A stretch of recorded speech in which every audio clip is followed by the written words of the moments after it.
Ok, là, faut vraiment que tu comprennes ce qui est en train de se passer. Parce que le marché envoie des signaux complètement contradictoires.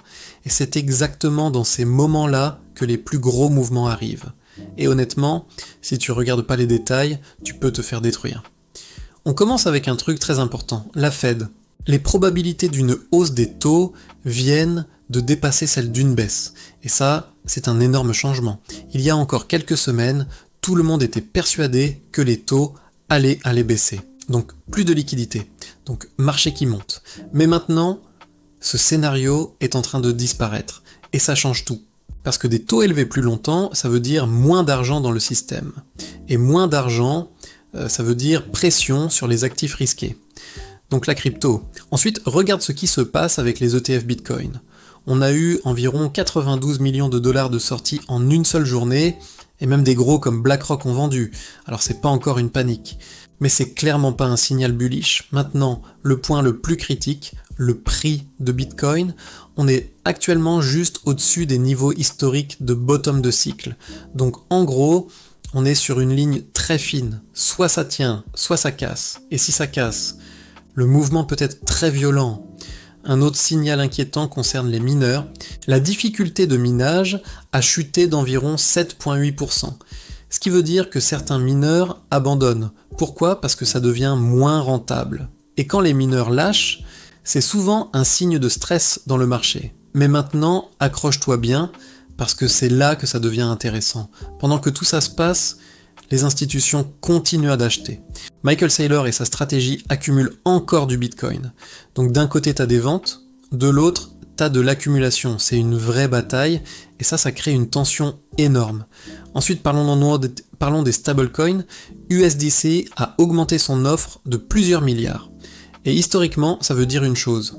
De la liquidité se prépare, mais elle n'est pas encore injectée dans le marché. Donc ça peut créer un décalage. Un marché faible maintenant, mais potentiellement plus fort plus tard. À côté de ça, t'as aussi des trucs plus inquiétants. Des scams qui continuent, des gens qui perdent énormément d'argent, des soupçons de manipulation sur certains projets. Et ça impacte la confiance globale, et un marché sans confiance, ça devient dangereux. Maintenant, il y a aussi un facteur extérieur très important, les tensions géopolitiques. Selon certaines analyses, ça a même poussé des traders vers la crypto, parce que certains marchés traditionnels étaient fermés. Donc la crypto devient une alternative. Mais encore une fois, c'est un signal contradictoire, parce que ça peut amener de l'argent, mais dans un contexte instable. Et un marché instable, c'est imprévisible. Maintenant, prends du recul. Regarde tout. La Fed devient plus agressive. Les ETF montrent des sorties. Bitcoin est sur un support critique.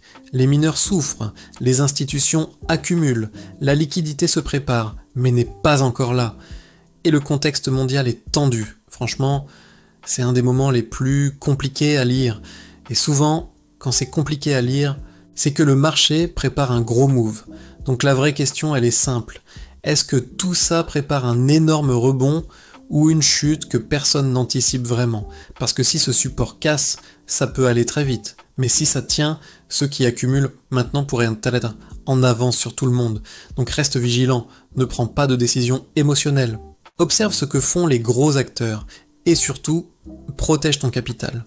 Dis-moi en commentaire ce que tu penses. Est-ce que pour toi le marché est prêt à repartir ou est-ce que ça sent encore la baisse? Et si tu veux suivre les prochaines actus crypto sans rien rater, tu connais la suite. Abonne-toi, like la vidéo et active la cloche. On se retrouve très vite.